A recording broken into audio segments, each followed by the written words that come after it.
You are about to learn one of the biggest secrets in the history of the world.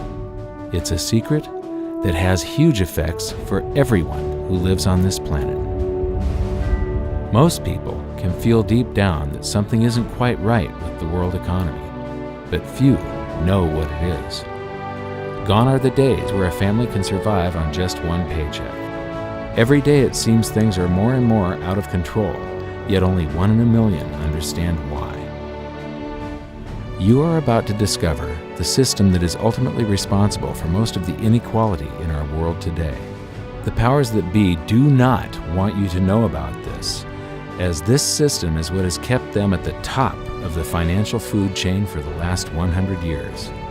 Learning this will change your life because it'll change the choices that you make. If enough people learn it, it'll change the world because it'll change the system. For this is the biggest hidden secret of money. Never in human history have so many been plundered by so few, and it's all accomplished through this, the biggest scam in the history of mankind.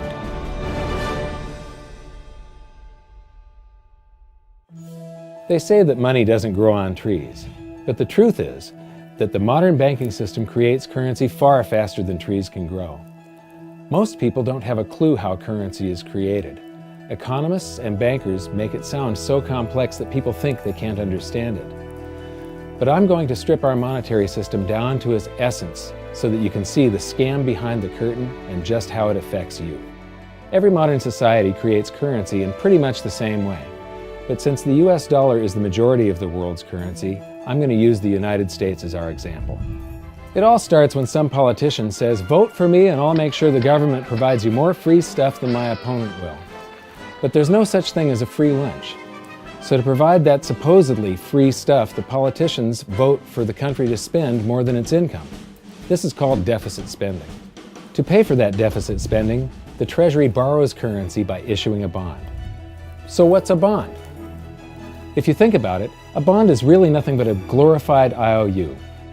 It's a pretty piece of paper with numbers printed on it that says, "Loan me $1 trillion today, and I promise over a 10-year period I'm going to pay you back that $1 trillion plus interest." But what you need to understand is that Treasury bonds are our national debt. These glorified IOUs are to be paid back by you and I and our descendants through future taxation. Therefore, when the government issues a bond, it steals prosperity out of the future so that it can spend it today. The Treasury then holds a bond auction, and the world's largest banks show up and compete to buy part of our national debt and make a profit on it by earning interest. You'll notice that as we move through this process, the big banks are there, taking a cut every step of the way. This isn't by chance, as you'll see shortly. Then, through a shell game called open market operations, the banks get to sell some of those bonds to the Federal Reserve at a profit. To pay for the bonds, the Federal Reserve opens up its big old checkbook and writes bad, bogus, counterfeit checks that should bounce because they're drawn on an account that always has a zero balance. There isn't 1 penny in there. To quote from the Boston Federal Reserve, "When you or I write a check, there must be sufficient funds in our account to cover that check. But when the Federal Reserve writes a check, there is no bank deposit on which that check is drawn. When the Federal Reserve writes a check, it is creating money." The Fed then hands those checks to the banks, and at this point, currency springs into existence. The banks then take that currency and buy more bonds at the next Treasury auction. But what is a check? A check is also an IOU. When you write a check, you're making a note that says, "Here's my IOU for cash. All you have to do is go to the bank and pick it up." Now, it's very, very important that you understand this process because we're going to come back later and show you the devastating effect this has on you. The Treasury issues IOUs, bonds. The banks then buy those IOUs with currency. The Federal Reserve then writes IOUs, checks, and hands them to the banks in exchange for the Treasury's IOUs, the bonds. And currency is created. So what's really happening is the Federal Reserve and the Treasury are just swapping IOUs, using the banks as middlemen, and abracadabra, presto, currency magically springs into existence. This process repeats and repeats over and over again, enriching the banks and indebting the public by raising the national debt. The end result is that there's a buildup of bonds at the Federal Reserve and currency at the Treasury. This process is also where all paper currency comes from. The Federal Reserve and the government mistakenly call it base money because they didn't watch episode 1 of this series and they don't know the difference between money and currency. But I will correctly refer to it as base currency because it is not money. It is currency, and as we've learned, there is a big difference. Money has to be a store of value and maintain its purchasing power over long periods of time. We learned in episode 1 that earlier in our history, our paper currency was just a claim check.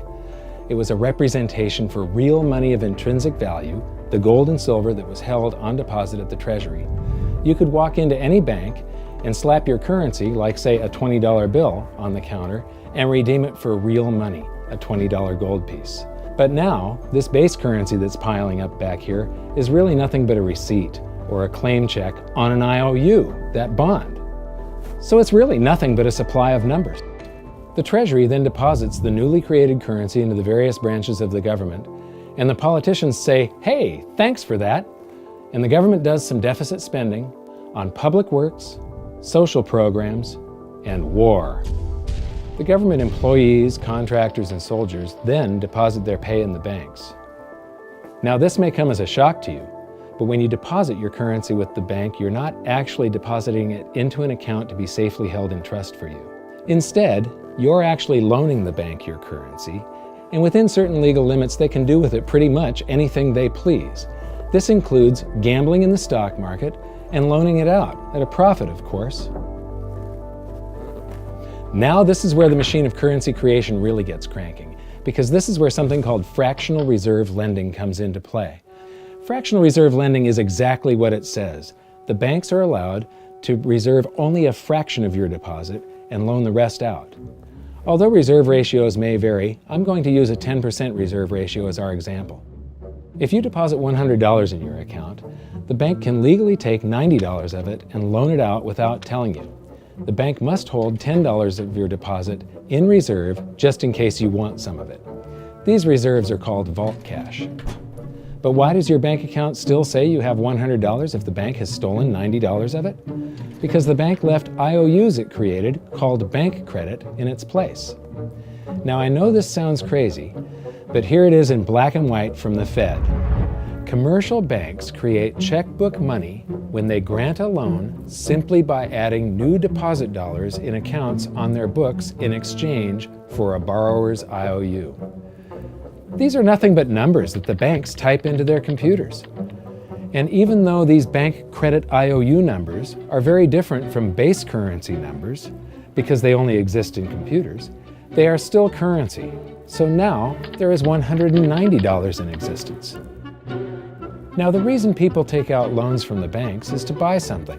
They're going to buy a house or a car or something like that. So the borrower takes the $90 that the bank loaned to him from your account, and he pays the seller of the item. But then the seller deposits that currency into his account, and his bank loans out 90% of that and leaves bank credit numbers in its place. So now there's $271 in existence. This process repeats and repeats until under a 10% reserve ratio, an initial deposit of just $100 can create up to $1,000 of bank credit, all backed by $100 of vault cash, just 10%. But as I said, reserve ratios vary wildly. On some deposits, it's 10%, on others, it's 3%, and on some forms of deposits, reserve requirements are 0. The result is that the expansion of the currency supply by the banks is far greater than even this example would lead you to believe. So once again, when currency is deposited in the banks get to lend it out, and then it gets redeposited and relent, redeposited and relent, redeposited and relent over and over again, creating bank credit all the way. This is where the vast majority of our currency supply comes from. In fact, 92 to 96% of all currency in existence is created not by the government, but here in the banking system. Now, massive amounts of currency spewing into society may at first sound like a fun idea. That is, until you remember one of the most important hidden secrets of money from episode 1, that the prices of everyday goods and services act as a sponge on an expanding currency supply. The more currency we have, the more prices rise. This is where inflation comes from. The true definition of inflation is an expansion of the currency supply. Rising prices are merely the symptom. So our entire currency supply is nothing but a couple of bucks whipped up in this hocus-pocus scam where the Treasury and the Federal Reserve swap glorified IOUs, and a bunch of numbers that the banks just type into their computers. That's it. That's our entire currency supply. It's nothing but a supply of numbers.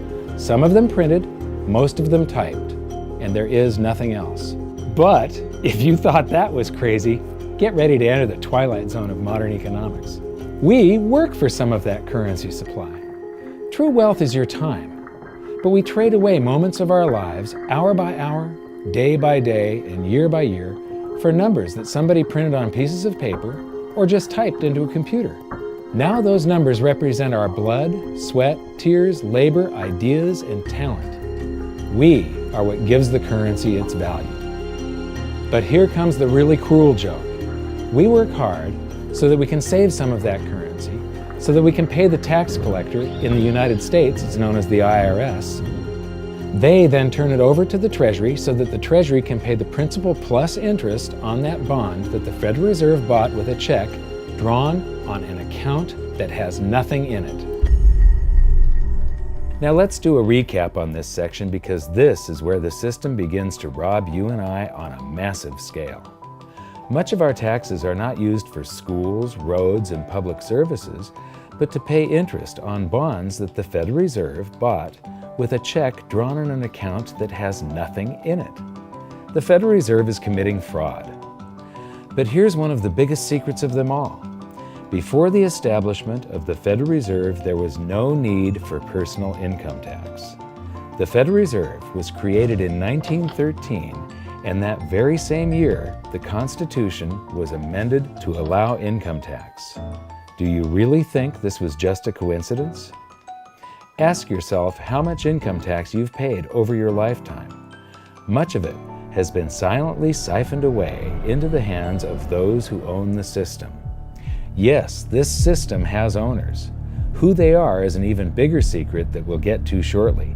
But first, we need to understand the mumbo-jumbo of the so-called debt ceiling. It's all based on a huge paradox. There was interest due on that bond, and there was interest due on every one of those loans that the banks made. That means that there is interest due on every dollar in existence. Let me ask you something. If you borrow the very first dollar into existence, and that's the only dollar that exists on the planet, but you promise to pay it back plus another dollar's worth of interest, where do you get the second dollar to pay the interest? The answer is that you have to borrow that one into existence and promise to pay it back with interest as well. So now there are $2 in existence, but you owe $4, and so on and so on. The result is there's never enough currency to pay the debt. There is always more debt in the system than there is currency in existence to pay the debt. Therefore, the whole system is impossible. It is finite. It will come to an end one day. What would happen if the government stopped borrowing to do deficit spending? Are the payments on those treasury bonds going to stop? What would happen if the public stopped borrowing and going deeper into debt? Are your house and car payments going to stop? No. There is a payment due every month on the principal plus the interest on every dollar in existence, and those payments do not stop. If we stop borrowing, then no new currency is created to replace the currency that we used to make those payments. Whether you're making a payment on a loan or paying tax to make a payment on a bond, the portion of the payment that goes to pay off the principal extinguishes that portion of the debt. But the debt also extinguishes the currency. Currency and debt are like matter and antimatter.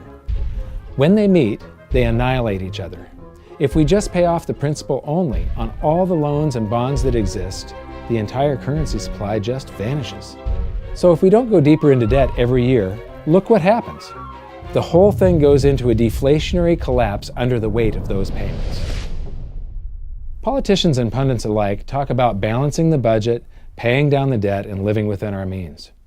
They don't understand that that is deflationary. It is impossible to do under our current monetary system without collapsing the whole economy. This is why any talk of a debt ceiling is not only ridiculous, it's delusional. The system is designed to require ever-increasing levels of debt just to continue. And that's why politicians will always kick the can down the road and raise this so-called debt ceiling over and over again until the whole system finally collapses under its own weight. In other words, they don't want it to collapse on their watch. The Founding Fathers of the United States knew the dangers of central banking and fought to free themselves from this very thing. The Revolutionary War started out as a tax revolt, but now we must pay tax just to have a monetary system. Having just suffered through the hyperinflation of the continental dollar, which was printed into oblivion to finance the Revolutionary War, they understood the dangers of fiat currency and debt-based monetary systems. So to protect future generations from institutional theft and out-of-control government, they wrote into the Constitution that only gold and silver can be money for the simple fact that you can't print them. Our current system is not only unconstitutional, but it robs us of the liberty and prosperity our forefathers fought and died for. We are all feeling the effects of ignoring the Constitution right now. By forcing more currency into circulation, our purchasing power is diluted. Inflation is a slow and insidious stealth tax that is simply the result of this debt-based monetary system. This system empowers and benefits those who create the currency and receive it first, as they get to spend it into circulation before it has an effect on the economy. They're stealing purchasing power from you and transferring it to the banks and the government every hour of every day because of this false monetary system. And it's not like the people at the top don't know this. To quote the Federal Reserve, the decrease in purchasing power incurred by the holders of money due to inflation imparts gains to the issuers of money. This is a fraud. It is a pyramid scheme, it is a Ponzi scheme, it's a scam, and it's a lie. Our entire monetary system is nothing but a form of legalized theft. But here's the biggest con job of them all. The Federal Reserve is not federal, it has stockholders. There is no federal agency that has stockholders. What's a stockholder? A share of stock represents a percentage of ownership in a corporation. So the stockholders are the owners of that corporation. Therefore, the Federal Reserve is a private corporation with owners. And you can see it for yourself if you go to the Federal Reserve's website, and it will say, the stockholders receive an annual dividend of 6%. Now we know that the stock in the Federal Reserve was originally issued to the largest banks in the United States. But because of mergers and acquisitions through the years, you can't actually trace who owns the stock in the Federal Reserve. That's a very closely guarded secret. My guess would be that the owners are those primary dealers, the banks that get to make a profit by selling part of our national debt, those bonds, to the Federal Reserve, who buys them with a check from nothing. Then we pay tax to pay the principal and the interest on those bonds so that the Federal Reserve can pay the banks a 6% dividend. Don't be alarmed if you don't quite comprehend the deception of this system at first glance. Very few people do. It is purposely complex. The economist John Maynard Keynes once wrote, "By this means, government may secretly and unobserved confiscate the wealth of the people, and not one man in a million will detect the theft." I believe that presented correctly, anyone can understand this system, regardless of how complex it is. So let's do a recap and break it down even more. The way the system works is that, step 1, the government creates glorified IOUs. These bonds increase our national debt and put the public on the hook to pay it back. Step 2, IOUs are swapped to create currency. The Treasury sells the bonds to the banks. The banks then turn around and sell our national debt at a profit to the Federal Reserve, which they probably own. The Federal Reserve then opens its checkbook that doesn't have a penny in it and buys those IOUs with IOUs that it writes, checks, on a checking account that has a zero balance. Then they give those checks to the banks and currency just springs into existence, and then the whole process repeats. This results in a buildup of bonds at the Federal Reserve and currency at the Treasury, which is really just a supply of numbers. The Treasury then deposits the numbers in the various branches of the government, and we get to step 3. The government spends the numbers on promises, public works, social programs, and war. Then the government employees, contractors, and soldiers deposit their pay into the banks. And we get to step 4, where the banks multiply the numbers by magically inventing more IOUs through fractional reserve lending, where they steal a portion of everyone's deposit and lend it out. That currency gets redeposited, and then a portion is stolen again. And the process repeats over and over, magnifying the currency supply exponentially. Then we work for some of those numbers, which brings us to step 5, where our numbers are taxed. We pay tax to the IRS, who then turns our numbers over to the Treasury, so the Treasury can pay the principal plus the interest on bonds that were purchased by the Federal Reserve with a check from nothing. Then we get to step 6, the debt ceiling delusion. The system is designed to require ever-increasing levels of debt and will eventually collapse under its own weight because politicians always kick the can down the road. They don't want it to collapse on their watch. And finally, step 7, the secret owners take their cut. The world's largest banks own the Federal Reserve. Those banks make a profit selling our national debt to the Fed. They make a profit when the Fed pays them interest on the reserves held at the Fed, and the Fed pays them a 6% dividend on their ownership of the Fed. This system is fundamentally evil. It funnels wealth from the working population to the government and the banking sector. It is the cause of the artificial booms and busts of modern economies, and it causes great disparity of wealth between the rich and the working class. And it is only possible because we no longer use real money, we use currency. But worst of all, it is a form of enslavement. Bond is the root word of bondage. Whenever a government issues a bond, it is a promise to make us pay tax in the future. Nobody asked you if you wanted to pay tax today for the prosperity we all enjoyed in the last century. Nobody is asking our children if they want to work hard in the future to pay for the prosperity we're enjoying now.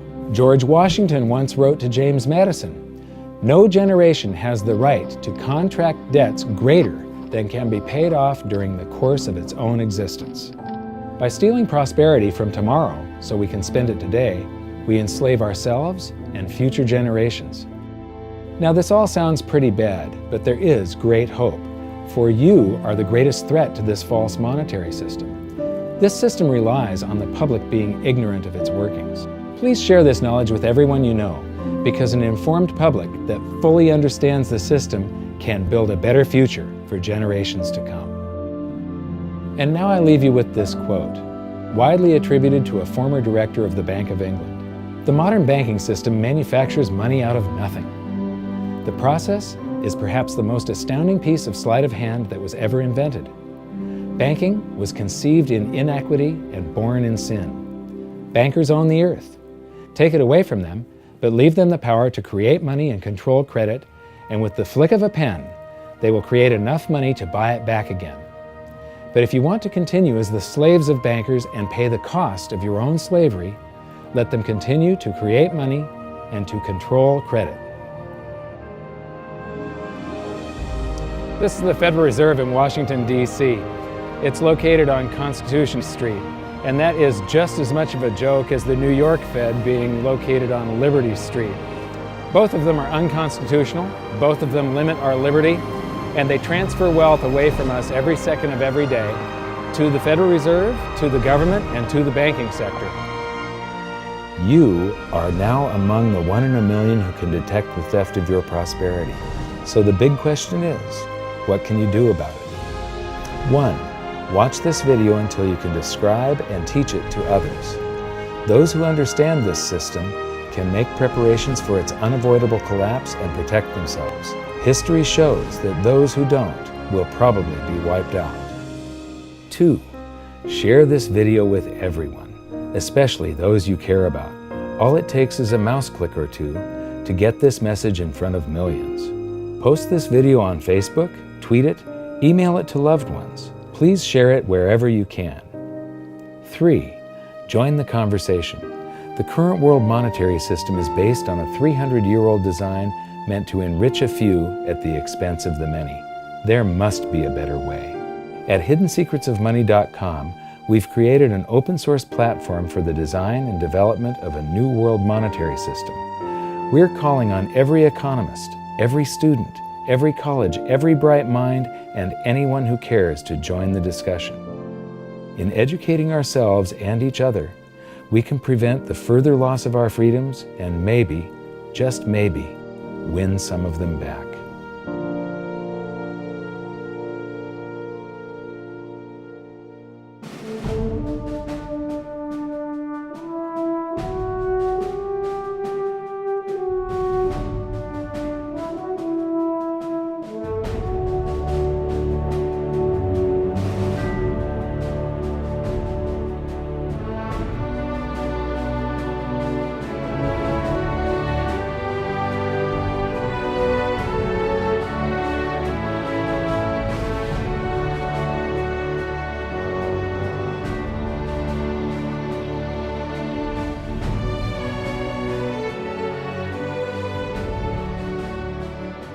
I think your episode 4 is very beneficial, very helpful. It's going to introduce these ideas to a lot of people, and like I've just been talking about, we have to change people's mind, and the more they understand it, the better. And I think we're at this point now where more people in the last several years, 4 or 5 years, have thought about the Fed than they ever have in the previous 95 years. So I think an explanation and diagrams to show it is very helpful, because quite frankly, they're not going to get it in their grade school, they're not going to get it in their high schools, they're not going to get it in college unless they're in a very rare circumstance to understand how this works. You know, for years before I got involved in really studying gold and some of the things I write and talk about today, I was a monetary economist for decades. You know, in your video, you talk about the primary dealers. I was chief counsel and chief credit officer of one of the largest primary dealers for 10 years. So I had an inside seat on the Treasury market and have the privilege of working with several former vice chairmen of the Board of Governors, Manley Johnson and David Mullins, going back to the 80s and the 90s. So I'm very immersed in what you were talking about, and I thought it was extremely accurate, extremely clear. I didn't think you were stretching on any points. It was really like something out of a PhD course, except that it was very easy to understand. I think it's accessible. I think we're seeing a little bit of a revolution in communications in the following sense. You know, as you point out, the Fed was created in 1913. Well, in 1913, there was no web, there was no YouTube, no Twitter. There was really no one to kind of stand up and oppose the Fed or call them out, if you will, or really get into a discussion that everyday Americans could follow. That's not true now with social media and everything else. You can reach out to millions and tens of millions of people and tell them what's going on. I think you've done that. You've done it successfully. I applaud it. I think this is a great video. I look forward to seeing it again. I know millions of people will enjoy it. Well, as we know, the Federal Reserve believes it can create money out of thin air, not realize money is supposed to represent real products and services. And what people don't realize is when the Fed does that, in effect, as Keynes pointed out, it's a form of taxation. It's a form of confiscation. And because people don't see it, the politicos get away with it, but it also undermines social trust. It just is corrosive throughout society. We're going to have a lot of turmoil in the coming years, but it's going to be the kind of turmoil that leads to positive things. So don't despair. Get out there and fight, because the tide is going to turn. This is going to be the status last stand. Thank you. This episode of Mike Maloney's Hidden Secrets of Money was brought to you by GoldSilver.com and the new Silver Pegasus Round. To learn how to protect your family and turn the coming economic storms into opportunity, visit GoldSilver.com.